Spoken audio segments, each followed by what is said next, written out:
I was smoking a cigar with one of our more devoted viewers the other night, True to Roof. And when on my front lawn, when one of my neighbors came up and said, "Hey, Colin, my car got stolen last week while you were in California. Do you have any video of it?" So we checked my Ring camera video, and no, we did not see anything. We could not see anything that was happening across the street.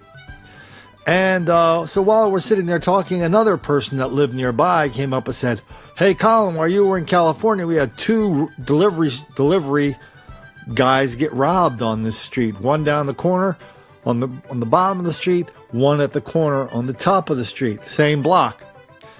At this point, True to Roof had kind of heard enough, and he goes, "Listen, you can look at all the videos you want, but in places like Wilmington and Chicago and St. Louis, crime is now legal."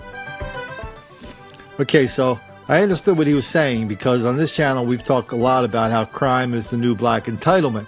But when he put it that way, I thought, in the presence of my neighbors who were the victims and witnesses of this crime, I thought True to Roof was overstating it a little bit. Then I heard this story. Then I saw this story. This is the story every cop in Chicago is talking about today. And now I know True to Roof, when he said crime is legal, wasn't taking it far enough. Gunfire on a street near Guaranteed Rate Field.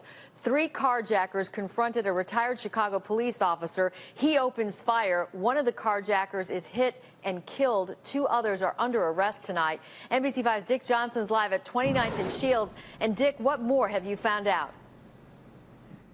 Well, Allison, because it involved one of the city's most nagging crimes and a retired police officer, and just a couple of blocks from a Sox game that had let out, there was a huge police response, and it paid off.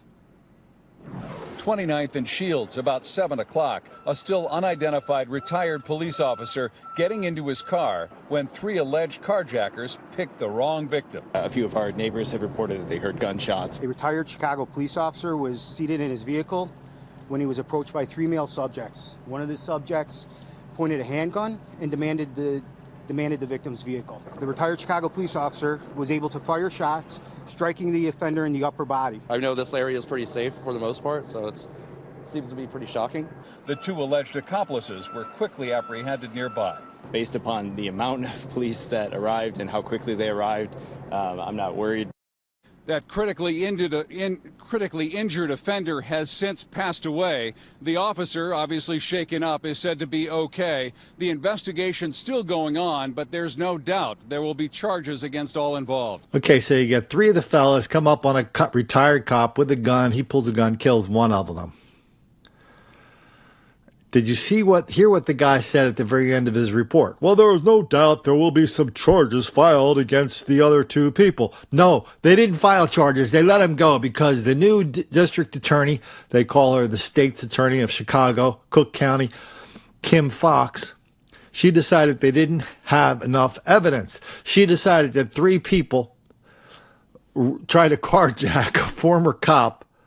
She decided that case wasn't strong enough to arrest the other 2 people. Well, if that's the case, why don't we arrest that former cop for killing that innocent dude for no damn reason whatsoever, who just happened to have a gun?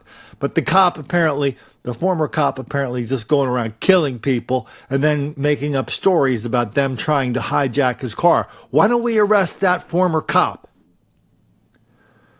Is it really as bad as True to Roof said? Is crime really legal? God, there's so many district attorneys now that have been elected with the joint support of Black Lives Matter and George Soros. Chicago's one, Philly's another, St. Louis is another, just to name 3. All 3 now, they have kind of weaponized their district attorneys' offices and have turned them into kind of political centers of political activism. And if one thing these political activists know is that black people are relentless victims of relentless white racism all the time, everywhere. That explains everything, especially why these 3, somehow the cop could have mistaken these 3 fellas for carjackers. How did that happen? How did that cop come to think those 3 guys were trying to carjack him? Is crime now legal in Chicago and Philly and in St. Louis? Just ask True to Roof. He'll tell you. He'll tell you in a way that will pretty much make the black kids angry.